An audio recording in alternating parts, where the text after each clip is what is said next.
Philadelphia Flyers kicked off the 2025-26 preseason with a nail-biter on Long Island. In their first tune-up game, the Flyers edged the Islanders 3-2 in an 11-round shootout thriller at UBS Arena.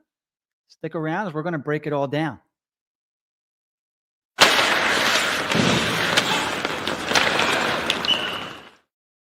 All right, the Flyers wasted little time getting on the board last night as Rodrigo Abel slipped a shot through Isles starter David Rittich's pads, giving the Flyers a 1-0 lead heading into intermission.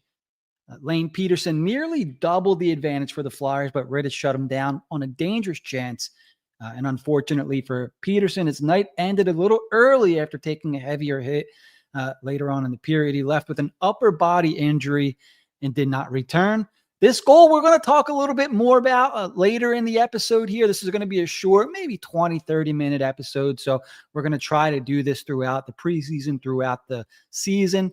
So while you guys kind of pile in here, one of the players. So Abels was assisted on the goal, primary assist from Jack Nesbitt, who the Flyers took 12th overall during the summer's NHL draft. So we're going to talk a lot about Jack Nesbitt, a little bit about Rodrigo Abels, who's battling for that fourth line center position. So we're going to talk some Abels later on, but let's kind of get through the game recap here before we dive in to our player talk here. So the second period sort of swung back in the Islanders' favors. Kyle Palmieri cleaned up a rebound off of rookie Matthew Schaefer's shot, knotting things up at 1. And goalie change followed as Parker Gahagan, a familiar name with Phantoms fans, with Flyers fans, as he came in to replace Rittich midway through the second. Islanders kept pressing. Marshall Warren finished off a pretty 2-on-1 feed from Barzal to make it 2-1. Suddenly, the Flyers found themselves trailing 2-1 after 40 minutes. Didn't look bad, though, I thought, during that second period. The Islanders were just able to get a couple of goals there on Alexei Kolosov, who also didn't look bad. The goal scored against him, not much he could do. I think it was the Palmieri goal where he gave up a pretty massive rebound. But, you know, it's preseason. Maybe you can clean that up. I think if you want to look too much into that, you can. And if you're afraid that, you know, he didn't look good last year and maybe he still looks the same this year, sure, you can take that and run with it. We'll see. It's preseason game 1, play 2 periods. All right. So the Flyers ended the third period down 2-1. They pulled their goalie for the extra attacker with 1 minute and 18 seconds left, and Matvei Michkov pounced on a loose puck in tight and buried the game-tying goal. Clutch goal sent the game into overtime, which set the stage for some overtime and shootout drama, as we've seen. And, you know, I want to talk about this goal for a second because, yeah, the Flyers they had a man advantage, 6-on-5, and they were passing the puck around nicely. Drysdale was out on the ice. Michkov was out there. Gurbankin was out there. And those 3 players stick out to me specifically because they made this very simple, right? And I don't know if this is – I think it's something that the Flyers are practicing. We saw a video, I think, put out by Travis Ballinghoff that Rick Tocchet was working with Matvei Michkov down where he scored the goal on one-time shots. And, you know, while myself, I got the impression that Tocchet's, you know, he's threading a seam pass. Someone's going to be threading a seam pass for Michkov, and that's where he's going to be putting goals away. Maybe it's for rebounds that kick off and out to Michkov, and exactly what we saw him working on is exactly what he finished on in the game. So that was pretty cool to see. I also, like I said, I like the puck movement. Jamie Drysdale, who apparently there are still some people out there that want to rag on him. And look, I'm not going to get on you guys for wanting more out of Jamie Drysdale. I think that's fair. But he gets a shot through from the point. He's a guy that can create his own shot, gets it through. You have Nikita Gurbankin causing chaos in front. And we're going to talk a lot about Gurbankin during this episode. As you may have seen by now, I put out a video a couple weeks ago, right before the rookie game, asking if he was overrated. And I gave my thoughts in that episode. But he looks good so far. So he was crowding the crease, creating havoc in front of the goal, which is so important. It was a thing that Wayne Simmons did here for so long and so well, and how he was able to score so many goals and help give other players the opportunity to score goals by creating havoc himself. around the net. So creates havoc around the net. Drysdale gets a shot through. Puck kicks out to Michkov, and he absolutely buries it to tie the game. You couldn't have written it up any better. It was exactly what the Flyers needed, exactly what was planned there, and they tie the game at 2 to send it in the overtime. So let's finish up summarizing here. Let's talk goalies.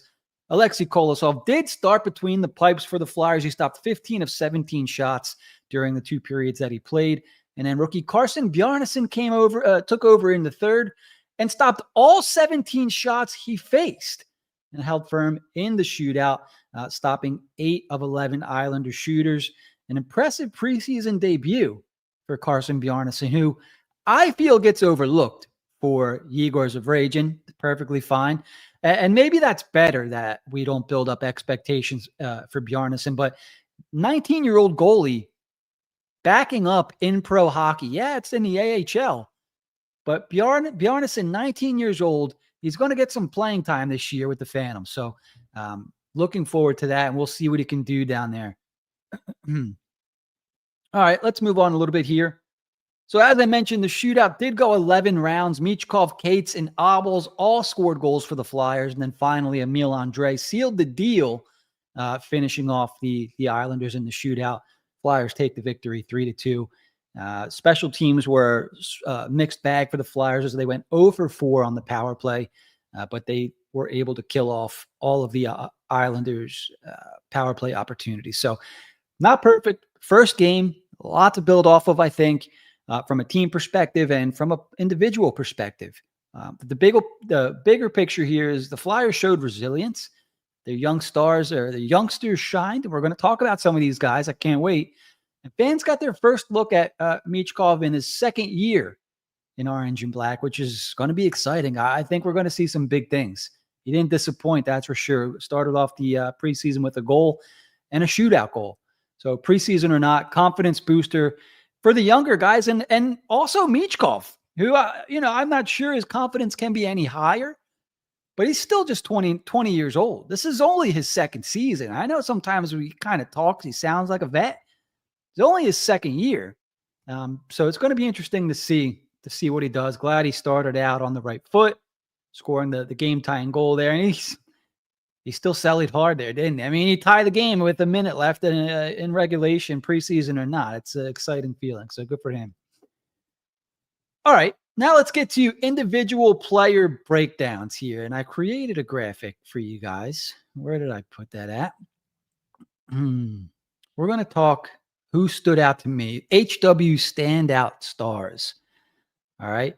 And so first on our list tonight is going to be Nikita Grabenkin. And I want to know what you guys saw of Grabenkin yesterday. What did you think? Because it's kind of been, look, I don't want to say, yeah, you know what? It's kind of true. I've been down on Grabenkin. The games that I've watched Grabenkin play with the Phantoms last year, I was not overly impressed. Yeah, the numbers were there for sure, but I didn't see what I wanted to see away from the puck, kind of thing. And, all off season long, I've had people tell me, oh, he's good in the corners. He's good in front of goal. He likes the dirty areas. He can drop the mitts. And I was like, okay, well, I don't know how much I saw of that during the games that I watched. And then I watched yesterday and I'm like, I'm seeing everything that people are talking about. I'm seeing him mix it up in front of goal, mixing it up with, I think it's Scott Mayfield. I was going to say Baker Mayfield. Scott Mayfield. And Mayfield's not he's a tough customer. He's a tough dude. And Grabenkin was getting in his grill for most of the game last night. He was doing the dirty work in the corners. He was hustling, at least in the offensive zone, making himself available for passes, making sharp passes, just playing with conviction. I thought he looked like a confident hockey player, Nikita Grabenkin. I was happy with what I saw. And look, if he can do this throughout the preseason, throughout camp, yeah, he will be on the Flyers roster for sure, Nikita Grabenkin. So want to know what you guys thought, what you guys saw from Grabenkin last night. Maybe you guys can tell me if I'm missing anything else. Sorry, I'm going through some pictures here. Apparently got a lot of Alex Bump. There we go. There's a Grabenkin. Yeah, so Gurbenkin started out on a line with Trevor Zegras and Matvey Michkov. And, this is something I'm not sure that we would have seen with the previous regime or in the past. Like, I don't know if the Flyers, if they really had players to put these young kids with, but when you put them with good established NHL players, you're giving them the opportunity to, number one, succeed. But also, if they don't succeed, you can't say that you didn't put them in the best position to do it, right? So that's something I like, that Gurbenkin started out this game on the top line with brand new Flyer Trevor Zegras. Obviously, with the look, he's going to be the best player on the Flyers in Matvey Michkov. Like, that's exciting, you know. Um, so overall, I thought Gurbenkin played well, and he's one of my standout stars for the game yesterday. Next, I want to talk about Emil Andre, because this was a guy that was getting jerked around last year. All right. Torts was bringing him up, sending him back down, calling him back up. We mentioned on our weekly show, the Flyers and the Phantoms, for whatever reason, under Tortorella and LaPerriere, were running different systems in the AHL, in the NHL. So every time Andre gets sent down, that's time spent away from what the big club's doing. And so he's reintegrating himself into what the Phantoms are doing. When he was brought back up, you could clearly see he was just off. He was acclimating back. He was relearning what the Flyers are doing. So not only is the pace of play faster in the NHL, but now his brain has to catch up. And look, if you're thinking out there, if you're thinking out on the ice, you're already behind. You know what I mean? Scouts will tell you, former players will tell you. You don't have to be a rocket scientist to know this. If you're thinking, you're already behind. A lot of this is muscle memory. It's, where to go when you get the puck. You know where everyone's going to be without the puck, kind of thing. If you have to think, am I in the right spot? Is this guy going to be here? What am I doing? You're already behind. And that's what you saw a lot of with Andre when he came up, when he was bouncing around back and forth. And so I'm hoping what we're seeing with Tocchet is, what we saw last night out of Andre, I was impressed. Again, every time I watch him, I'm impressed. And I put out a tweet, like something like, Emil Andre needs to be playing over Zamula. And you might say, well, why not both? And it's because they're both left side D. And for me, Zamula he's too slow. I think Tocchet even mentioned that during this post-game interview, they're going to try to get him to play faster. But the entire time Tortorella was here, that's what he said. He wants him to be quicker. And look, Zamula's fine. I'm not going to sit here and rag Zamula because he's a fine player. He's undrafted, and this is maybe as good as it gets for Zamula. I think Tocchet's going to tell him, look, like, you're in a race here. You're in a roster battle with Emil Andre. And Andre last night impressed me a lot. He's a fun player to watch, offensively especially, right? Like, he's a bulldog. He's short in stature, but he's not a small dude. He can go into the corners. He can battle. So the thing with Andre is consistency, and that's the key for all young players. Is how soon, how fast can they be consistent, right? And I think what we saw with Andre last year is he was up and he was down. He was up and he was down. When he was in, the Flyers' record was a lot better than what it was when he was out. He can control games when he's on the ice. He can slow the game down. The reason why a lot of people like Zamula is because he can slow the game down. But Zamula is just naturally slow. He's not slowing the game down intentionally. He just he's a slow thinker. He's a slow mover. And he's just a fine third pair guy. Andre can slow the game down intentionally. He means to do it, right? So the more you put him in the lineup, the more comfortable he's going to be. And if he plays like he did last night, all throughout camp and all throughout preseason, I think he's going to force Tocchet's hand. And I'm not sure what ends up happening with Zamula, but with a new coach, and look, he's made it through two GMs now, Zamula. I think Hextall picked him up.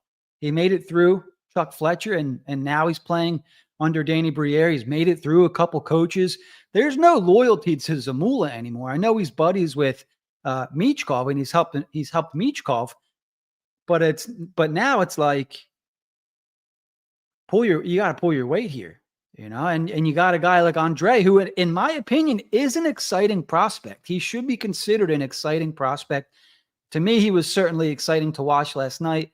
Scores the game-winning shootout goal in the 11th round. And can we talk about that for a second? Like, I think we need to cap off the shootout rounds here. Like, yeah, we'll go.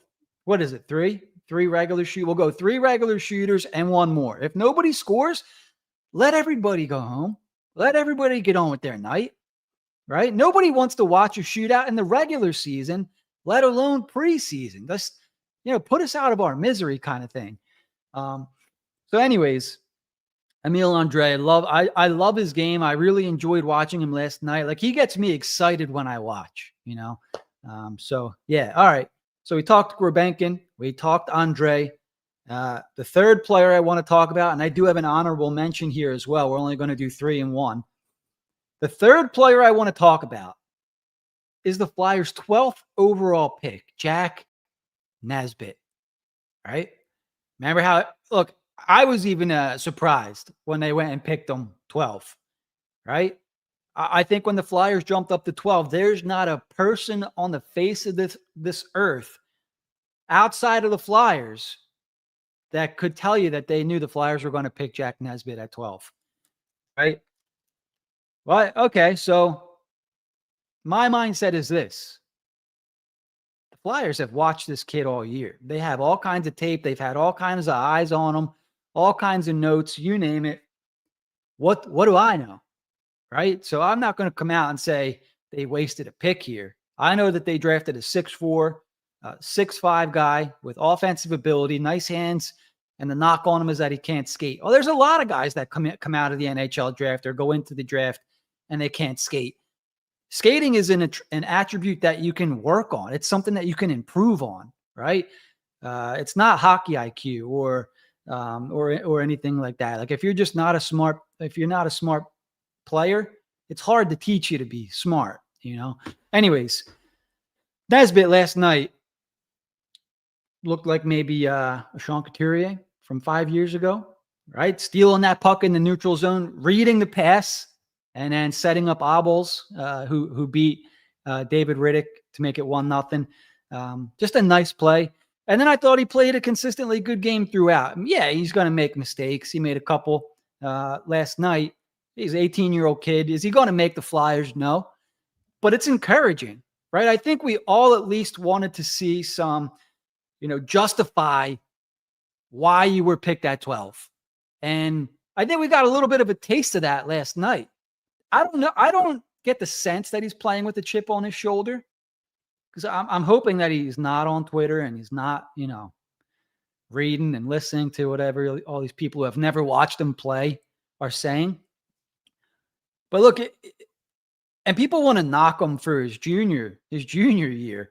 He's going to be the guy with his team this year. And I think we're going to see some eye-popping numbers out of Jack Nesbitt offensively this season. Now that it's known, right? The Flyers kind of have him. They can set him up with skating coaches and tell him, hey, this is what we need you to focus in on. Because if you watch him skate, you can absolutely see when he's making turns. His skating's a little choppy. His edges are not great. He can generate more speed, and he looks like a big giraffe out there. He's still growing into his body, which is fine. He's 18 years old. We might look if he continues to play the way he is and progress, which he should. He could be he could be wearing a Flyers sweater during a regular season game in 2 years. Next year, maybe he goes off and plays in the NCAA.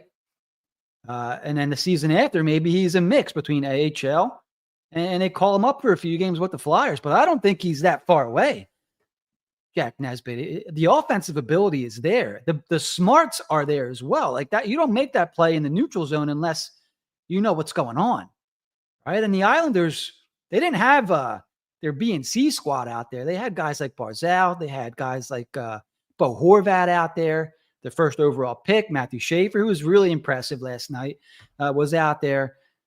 And Nesbitt fit right in, man. You couldn't tell he was an 18-year-old rookie here. So, yeah, and great point. Unholy hairdo. We'll get to some comments, of course, throughout this. Being 18 and 6'4" with stick legs, it's going to take some time to build that muscle to become a better skater. Absolutely. And, with what's been preached the last few years is patience, right? So, they got their hands on this kid. Now the Flyers they've been better developing prospects, right? They kind of hone in on, this guy has all this hockey sense. He's got all the hockey skill and the attributes. Let's fix his skating. We might have a top 6 center here, 1C, 2C. Look, someone's going to have to play 1C. Like we have Luchenko, 2C, Nesbitt, 2C. One of them is going to have to play 1C. So we'll see what happens. You play with guys like Michkov, Konechny, Forster, Tippett, whoever. If you're a 40-point guy, all of a sudden maybe you're a 55, 60-point guy or whatever it is, just as an example. So a lot of encouraging stuff last night for sure. Not too many things that I was down on. Noah Juleson, I never really watched him play before, but has been unimpressive through the times that I've been able to watch him. Big hit on Kashawn Aitchison, who I would have liked the Flyers to take at 12, but maybe not so much anymore, because Jack Nesbitt looks like could be the real deal here. If you come out of this 2025 draft with Porter Martone, who in my mind is going to be an absolute stud. He's going to be a star in the NHL. And now you have Nesbitt, who could be, a top 6 center. You come out of that draft really well. You drafted a lot of great depth in that second round. The 2025 draft and the Michkov draft could really be the 2 drafts that define what this franchise is moving forward. And look, you could just see that I get excited when I think about that, because this is how they're building the team through the draft. So they need to hit on draft picks. It's good stuff. All right. So I said I had 3 players that I wanted to talk about: Gurbankin, Nesbitt, Andre. The 4th player I want to talk about is an honorable mention. And that player is Alexei Gendron. And I just kind of enjoy watching him play. I don't know if it's because the expectations are low, and just watching him play, he doesn't look to me like a 7th round pick. In 80 games with the Phantoms, 80 combined games through 2 seasons, he scored 25 goals. And let me just check real quick to see how old he is. But I don't think he's 21 yet. Alexei. Sorry, guys. Okay, so yeah, he is 21, turned 21 last December. He'll be 22 years old. All he does is score goals, Gendron. So if he can clean up some of his game, I'm not sure there's going to be a spot for him on the Flyers, but maybe he's the next Tuamala, whereas I think Tuamala is done. I think Tuamala is the next Ole Lycksell, right? He's just going to be in the organization forever. Maybe he'll get a couple contracts. He'll get some games and he'll move on. Maybe that's maybe that's Gendron, how things play out here. But one thing's for sure, man, he can put the puck in the net, and he's got some wheels. He's got some speed. He's got some speed to him. And look, you combine speed and goal scoring ability, you might find your spot on the roster eventually. I don't think it's going to be this year. But look, you want the Phantoms to be good as well, too. I think if the Phantoms succeed and the Phantoms can make the playoffs and, win a few rounds, that's massive. That's massive for team building, right? We saw it way back when the Phantoms were able to win. I don't know when that was now, guys. It wasn't 06, 07, right? Somebody refresh my memory. I didn't expect to talk about the Phantoms Calder Cup winning team during this episode. But the point of that is team building with the young guys. And then when they all start coming up, they're bonded already. You don't have to worry about chemistry and locker room this, locker room that, because they've already had success and bonded down in the AHL. So you want the Phantoms to succeed as well. It's a farm team for the Flyers, but you also want them to experience success at the same time. So, yeah, Grabenkin, Nesbitt, Andre, Gendron. Who did you guys like? Who did you like watching last night? Who impressed you? I know a lot of people liked what they saw from Kolosov. There were a bunch of other names. Noah Cates, I thought, looked fine last night. He was wearing the A on his sweater, which was interesting to see. Michkov, obviously, good stuff getting the goal. He got chased down by Matthew Schaefer, who I think there should have been a penalty on the play, and I am biased, but he doesn't touch the puck and kind of wraps him up with his stick a little bit, and Michkov goes down. I'm not sure how that's not a penalty. I know it's preseason, but yeah, Schaefer looked good. We have Chris Marie chiming in here. So excited for this season. Yeah, Flyers hockey's back, man. They have a game tomorrow night against the Montreal Canadiens.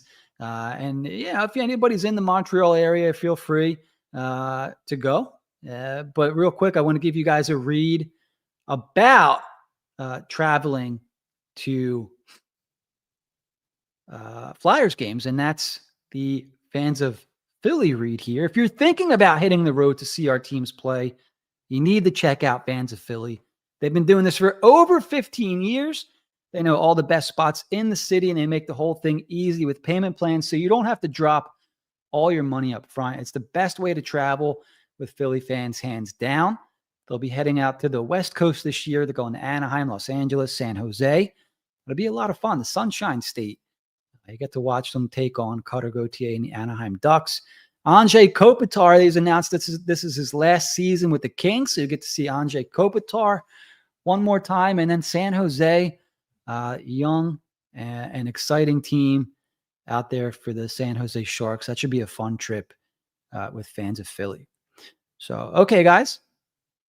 We'll get to some of the comments here before we wrap up. We only have a few minutes left. Unholy Hairdo liked Jamie Drysdale last night. Said he looked good. His development was handled terribly in Anaheim, plus injuries. Yeah, and I think people forgot about that last year as well. He had off-season surgery, and the type of surgery that he had meant that he wasn't going to be himself until late November, December. And if you go back to last year, when he started turning things on, looking more normal, more like himself, was December, January. So look, he's a hell of a hockey player. I know there were some people acting surprised last night with his game, but he is a talented player. He's one of the most skilled players on the roster, the best skater on the roster. Once he gets more comfortable and more consistent, and staying healthy is a part of that, he's going to start turning heads, and you're going to start seeing people deleting tweets, and all of a sudden they've been fans the whole time, yada, yada. Jamie, I'm just saying it. Jamie Drysdale is that dude. He's going to be a great player for the Flyers, player that can score 60 points as a defenseman. He just needs the opportunities, and obviously he needs the talent around him to do it. Mr. Twitzer, he's all aboard the Nesbitt train. Wow. Yeah, I don't think he's going to make the roster this year, but I hope we see him to the end. Or even I hope he gets in a few games during the regular season. Why not? If he looks like this, give him a taste. Kind of let him know that, hey, you're not that far away, man. Do the work, and you could be here sooner rather than later, right? Crimson Cade getting one in just before the horn here. Nesbitt might be heading back to the OHL, but he sure is leaving his mark. I enjoyed what I've been seeing from Nesbitt all weekend. Yep. Agreed. A taste would be cool. Exactly like that. Exactly like what they did with Luchenko. Look, that's a weird situation with Luchenko, right? We'll see what happens. I think Luchenko makes the roster as long as he plays well. So, we'll see. I don't know how many. That's the thing. If Grabenkin's going to make the roster, haven't watched Brink in a game aside from the rookie games yet. Obviously, we'll see how he looks. But if Grabenkin's going to play like this, and there's the third line spot available for one of those players to play on, I'm taking Grabenkin. It's obvious. They don't want to put Grabenkin on the fourth line, or else they would have played him there last night to get him accustomed to playing with guys like Hathaway and Obels. He was out there with Zegras and Michkov. That could be the Flyers' third line. Grabenkin, Michkov, and Zegras could be the third line. So interesting. We'll see if Bump, right now Bump's playing catch up only because he hasn't played a game yet. Like Grabenkin has established a lead, in my opinion. Yeah, I expect him to make the team as well. Okay, so we're half an hour in, guys, which means we're coming to the end of our show. We're going to do a quick read. If you guys haven't heard of it yet, there's let me see. How do I do a screen share here? There's a movie coming out called The Swede of Philadelphia. And the movie is about Pelle Lindbergh. It's a documentary about his life. Hang on here. Let me just bring up here it is.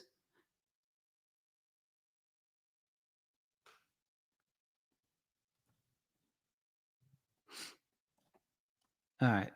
See, it'd be a lot easier if I had a producer on here, but I'm too cheap, I guess. All right, here we go. The Swede of Philadelphia. You can see where it's playing here in the movies. Comes out November 7th.